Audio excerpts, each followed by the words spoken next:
Zoom, zoom, zoom, we're going to the moon.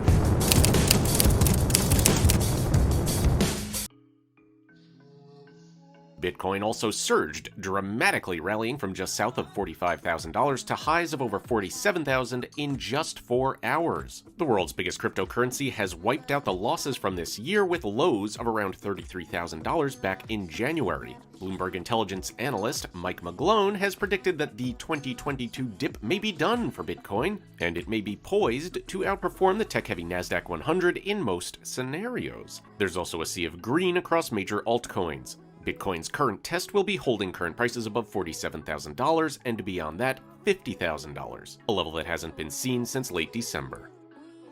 Spanish retailer El Corte Inglés has launched crypto exchange in partnership with Deloitte, which is pretty gosh darn big. So essentially, these guys are giving their 11 million customers access to Bitcoin, Ethereum, and other cryptocurrencies. Now, El Corte Inglés is the third biggest retailer and distribution company in Spain. So them launching a cryptocurrency exchange, it's a big deal. Another big company making a big crypto play, exposing millions of more people to cryptocurrencies. That's great for mass adoption. It's another just little piece in the puzzle of getting us to hundreds of millions to billions more people coming into the market. Every time somebody gets a new on-ramp to buy crypto is a good thing.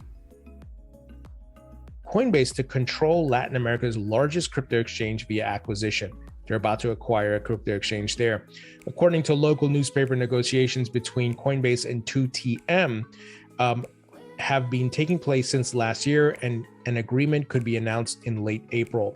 So again, why is Coinbase and many of these exchanges expanding globally and investing capital to hire people and to build offices? And these things cost capital, it costs money, right?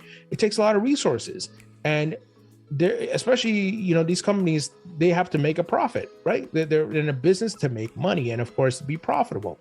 They're taking capital and marketing, expanding and so forth because they're anticipating growth. They know how early we are, and I hope you see it as well.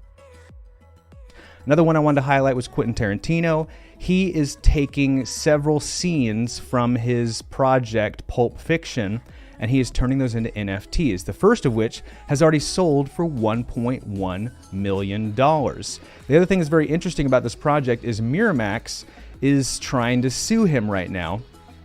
And thankfully, Quentin Tarantino is standing his ground and taking them to court, because sure, they own the rights to the movie itself, but they don't own the rights to his journals and his handwritten notes. And so he's standing his ground, he's pushing back legally. Miramax is actually losing some footing in this battle. And this is a bullish thing for the space because Quentin Tarantino is blazing trails forward for other directors who could potentially release their journals later. Avalanche Foundation and NFT platform Open launch a $100 million Web3 culture fund. Avalanche is the beneficiary of a major investment initiative called Culture Catalyst, a $100 million investment initiative designed to influence the direction of arts and entertainment within Web3. To go even further, Canadian musician Grimes reveals at Avalanche Summit her intergalactic children's metaverse book. This is pretty cool. What I'm most excited for, and I think this will be the greatest catalyst for AVAX, is subnets. These subnets can also launch their own tokens rather than using the AVAX token. This is hugely exciting for AVAX holders, Avalanche builders, everybody involved in the AVAX ecosystem, combined with the culture catalyst, combined with all the news that's coming out of Barcelona for their summit. Big things are on the way for AVAX. Prince Philip of Serbia and Yugoslavia says that Bitcoin is freedom. Noting that we need to take the money away from the state, the prince stressed. We need to have hard money again. We need to have good quality money that's not subject to inflation. He said, I work in finance. I work in asset management for an international finance company. The head office is in New York, but has a big office in London. I'm an analyst. I love to analyze the world. He said, Bitcoin is freedom, and this is something I want for everyone. He described, this is something everyone has to learn. They will learn slowly. Some people will not want to learn it because they are not used to it. They want to protect the system that they do well in. We've seen an increase in the amount of very wealthy individuals. And when they say things like this out loud, I'm going to assume he's not the only person who's into this. Would you be willing to move to a private island if it means you have to pay 0%? Not really a bad idea. In the meantime, 50,000 people have applied to live on an island dedicated for crypto enthusiasts. There's no capital gains tax, no withholding tax, and no death tax.